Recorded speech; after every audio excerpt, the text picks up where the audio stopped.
Dan pemirsa berikutnya kita akan perbarui informasi ya. Tadi kita sama-sama mengetahui bahwa pihak kepolisian ini juga sudah melakukan konferensi pers berkaitan dengan update dari kasus ini. Tapi kita akan perdalam lebih lanjut bersama dengan Kapolres Garut AKBP Muhammad Fajar Gemilang. Selamat malam Pak Kapolres.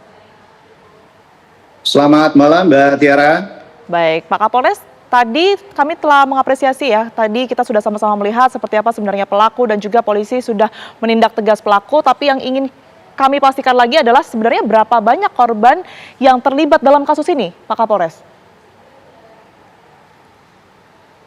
Baik, terima kasih. Jadi kami menginformasikan bahwa Polres Garut telah menetapkan status tersangka kepada saudara SF tadi pagi. Kita telah melaksanakan juga jumpa pers dalam perkara tindak pidana kekerasan seksual.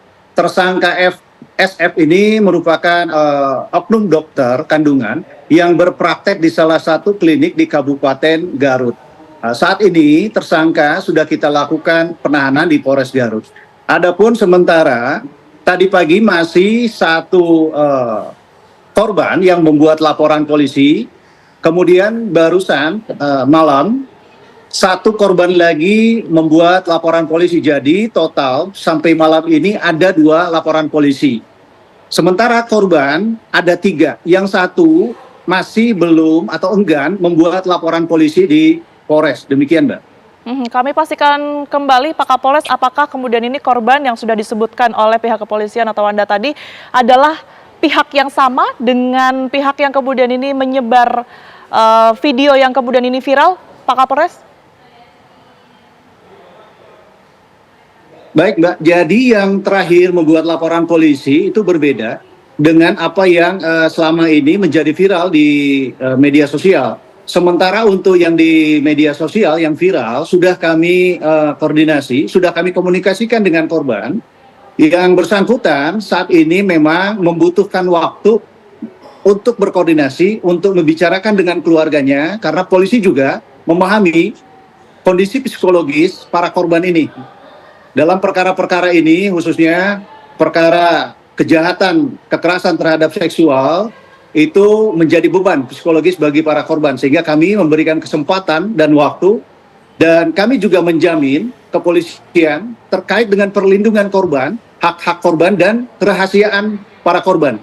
Jadi, dalam kesempatan ini juga kami menghimbau kepada para korban lain agar segera dan tidak sungkan untuk melaporkan secara resmi di kepolisian, khususnya di Polres Garut, sehingga proses penyidikan bisa dengan tuntas kami tangani. Demikian. Baik, Anda tadi mengatakan memang ada lebih dari 1 korban begitu ya yang kemudian terlibat dalam kasus ini. Ini modus yang dilakukan oleh pelaku, apakah sama antara satu dan yang lainnya atau seperti apa, Pak Kapolres? Memang rata-rata hampir sama. Jadi para korban ini dimanfaatkan karena si pelaku adalah merupakan dokter kandungan. Biasanya korban ini datang untuk melaksanakan cek kondisi ke praktek pelaku. Kemudian pelaku biasanya yang pertama ada dia melakukan perbuatan ini di tempat fasilitas kesehatan atau di klinik tersebut. Ada juga pelaku melaksanakan perbuatan ini di rumah-rumah korban. Bahkan pernah salah satu yang tadi kita rilis tadi pagi, pelaku membawa korban ke tempat kos atau tempat tinggal si pelaku. Demikian. Baik, artinya apa yang kita selama ini lihat tersebar di media sosial dalam bentuk rekaman CCTV itu terkonfirmasi oleh korban, betul kejadiannya seperti itu ya Pak Kapolres ya? Betul Mbak. Oke, baik. Kemudian berkaitan dengan olah TKP, Pak Kapolres, ini kan dari pihak kepolisian sudah mendatangi langsung klinik yang kemudian ini menjadi TKP pelecehan seksual yang terjadi begitu ya. Apakah nantinya akan ada olah TKP lanjutan di lokasi-lokasi lain, mengingat tadi sudah dikatakan lokasinya ini ternyata lebih dari 1, Pak Kapolres?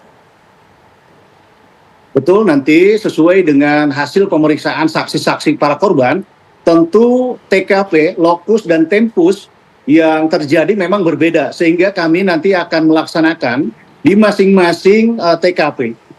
Ada yang di klinik, sesuai tadi yang disampaikan reporter sebelumnya, ada juga yang di rumah para korban, dan ada yang dilakukan di rumah pelaku. Jadi nanti kami terus akan update dan kami terus akan melakukan olah TKP di tempat-tempat di mana pelaku dimungkinkan melakukan perbuatan tersebut.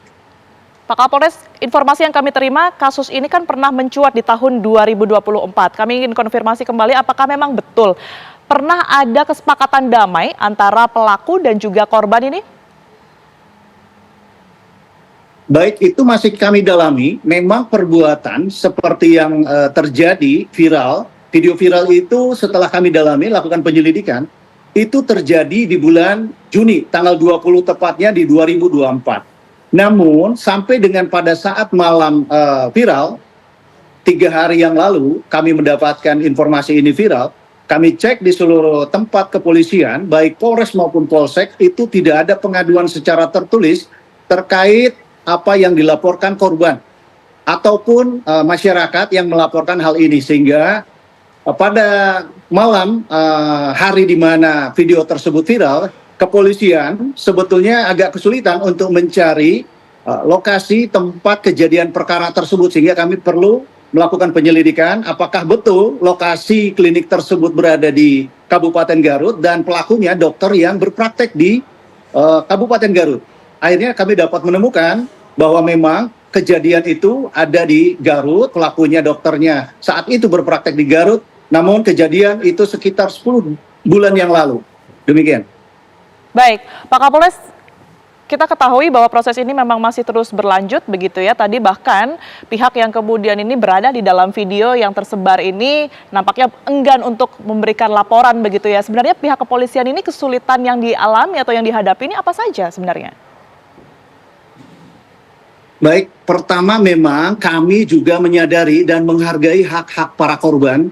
Kami di sini juga harus memperhatikan dan mempertimbangkan hak korban, di mana memang terhadap kasus-kasus pelecehan seksual, kemudian perbuatan asusila ini, dampak psikologi yang ditimbulkan kepada korban dan keluarganya itu cukup signifikan, Mbak. Tentunya kami akan sangat berhati-hati dan memberikan kesempatan waktu kepada para korban. Seperti contoh kasus yang viral kemarin, kami sudah komunikasikan kepada yang bersangkutan untuk dapat melaporkan kasusnya di Polres Garut. Namun beliau, korban tersebut meminta waktu.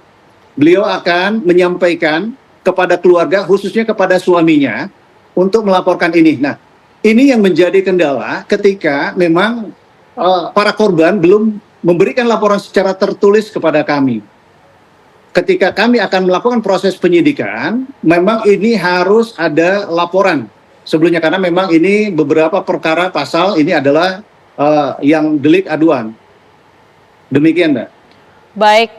Baik, terima kasih ya informasinya, Pak Kapolres Garut AKBP Muhammad Fajar Gemilang. Tentu kita berharap kasus ini bisa terungkap dengan terang benderang begitu ya, dan juga pelaku bisa ditindak sesuai dengan perbuatannya selama ini. Terima kasih sekali lagi Pak Kapolres, sehat selalu.